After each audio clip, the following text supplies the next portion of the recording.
आप सभी को जय मसीह की।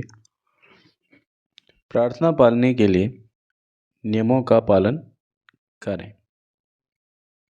प्रार्थना के अलग अलग प्रकार होते हैं। जैसे खेलों में अलग अलग खेल होते हैं, जिनमें हर खेल के अपने नियम अलग होते हैं, एक दूसरे से बिल्कुल भिन्न होते हैं। जो रूल्स क्रिकेट पर लागू होते हैं, वही रूल्स फुटबॉल पर लागू नहीं होते। अगर आप एक दूसरे के नियमों का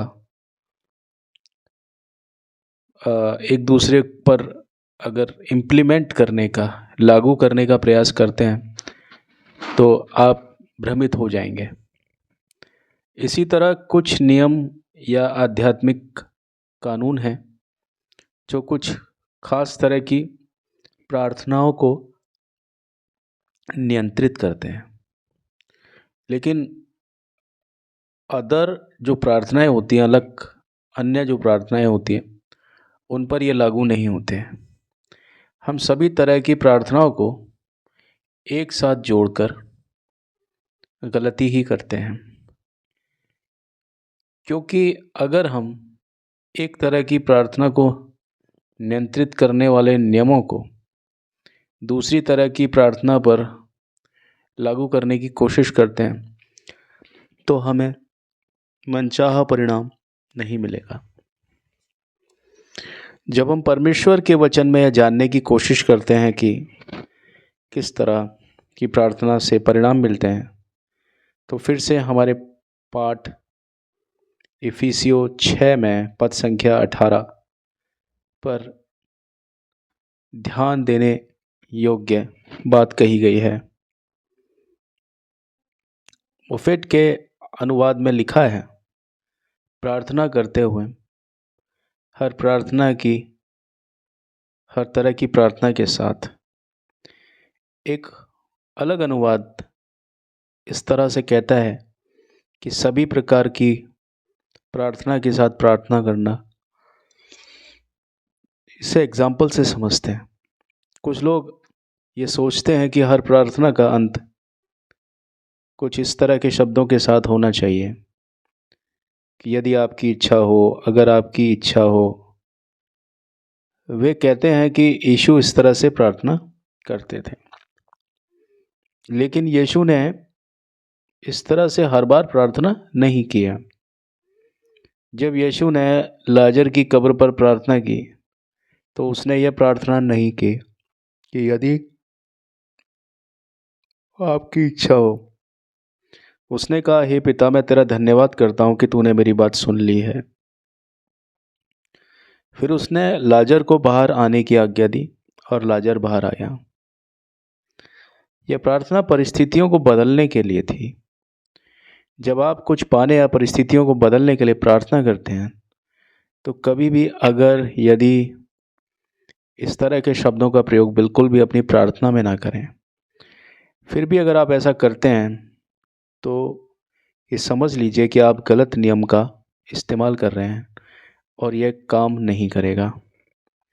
एकमात्र ऐसी प्रार्थना जिसमें यीशु ने अगर शब्द का शामिल किया, वो समर्पण और समर्पण की ही प्रार्थना थी।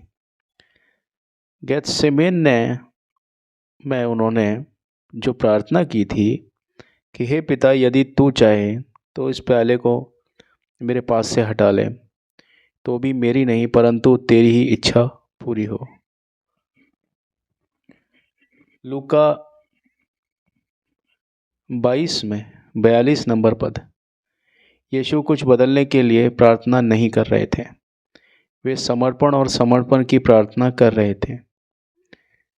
और इस प्रार्थना में हमें यदि लगाना चाहिए, अगर लगाना चाहिए, क्योंकि हम वह करने के लिए तैयार रहना चाहते हैं जो यीशु हमसे करवाना चाहते हैं। जब किसी चीज़ के लिए परमेश्वर पर विश्वास करने की बात आती है, तो हमें यह प्रार्थना नहीं करनी चाहिए कि यदि तेरी इच्छा हो। परमेश्वर का वादा हमें उसके वचन में पहले से ही मिलता है। यह उसकी इच्छा है कि हमारी ज़रूरतें पूरी हों। हम मरकुस 11 पद संख्या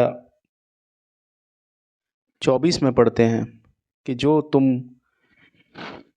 कुछ तुम प्रार्थना करते हुए चाहते हो, विश्वास करो कि तुम्हें मिल गया है और वह तुम्हारे पास होगा। हमें यह समझना चाहिए कि परमेश्वर की इच्छा है कि हमारी सभी ज़रूरतें पूरी हों। आध्यात्मिक ज़रूरत, चाहे शारीरिक ज़रूरत, चाहे भौतिक ज़रूरत। हालांकि हम पुराने नियमों के अंतर्गत नहीं रहते हैं, फिर भी हम पुराने नियमों का अध्ययन करके परमेश्वर की प्रकृति को बेहतर ढंग से समझ सकते हैं। यहाँ हम ये पाते हैं कि परमेश्वर ने अपने लोगों को आध्यात्मिक आशीषों से कहीं ज़्यादा देने का वादा किया है। उसने यह भी वादा किया है कि आर्थिक और भौतिक रूप से समृद्ध होंगे।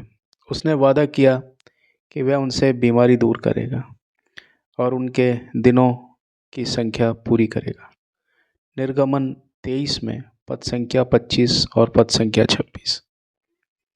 परमेश्वर हमारी ज़िंदगी से जुड़े हर चीज़ में दिलचस्पी रखते हैं और उन्होंने हमारे लिए प्रावधान किया है। उन्होंने पुराने नियम के संतों से वादा किया था कि अगर वे उनकी आज्ञाओं का पालन करेंगे तो वो देश की अच्छी चीज़ों को खाएंगे। इसका मतलब यह है कि हमें भौतिक रूप से समृद्ध होना है। नया नियम भी मूल रूप से यही बात करता है। प्रिय, मैं सबसे बढ़कर यही चाहता हूँ कि जैसा तेरा प्राण समृद्ध है, वैसे ही तू भी समृद्ध हो और भला चंगा रहे। 3 यूहन्ना 2। यीशु ने कहा कि वह अपने बच्चों को अच्छे उपहार देगा क्योंकि उसे हमारी चिंता है। वे हमारे दिल की इच्छाओं के बारे में बात कर रहे हैं। वे हमें बताते हैं कि उन्हें कैसे प्राप्त किया जाए। आइए इन नियमों के अनुसार चलें। पवित्र शास्त्र कहता है कि जो तुम कुछ चाहते हो, जब तुम प्रार्थना करते हो तो विश्वास करो कि तुम्हें मिल गया है और वह तुम्हारे लिए होगा। मरकुस 11 में पद संख्या 24 विश्वास की प्रार्थना के बारे में बात कर रहा है। यह मुख्य रूप से एक व्यक्तिगत स्थिति है। यह आपकी इच्छाओं से संबंधित है। यह आप ही हैं जो प्रार्थना कर रहे हैं और कोई आपके साथ प्रार्थना नहीं कर रहा। यह कोई और नहीं है जो आपसे सहमत हो। जब आप प्रार्थना कर रहे हैं तो आप विश्वास करते हैं कि आपको प्राप्त हुआ। यदि आप ऐसा करेंगे तो आपको जो कुछ भी आप चाहते हैं वह मिलेगा, आपको परिणाम मिलेंगे। मैं इसे अपने लिए काम में ला सकता हूँ, लेकिन मैं इसे हमेशा आपके लिए काम में नहीं ला सकता। इसमें आपकी इच्छा शामिल है। एक व्यक्ति का विश्वास दूसरे व्यक्ति की आस्था की प्रार्थना को निष्फल कर सकता है। शिशु मसीही आमतौर पर एक परिपक्व मसीही के विश्वास पर पल सकता है, लेकिन एक निश्चित अवधि के बाद परमेश्वर उनसे अपेक्षा करता है कि वे अपना खुद का प्रार्थना जीवन और अपना खुद का विश्वास विकसित करें।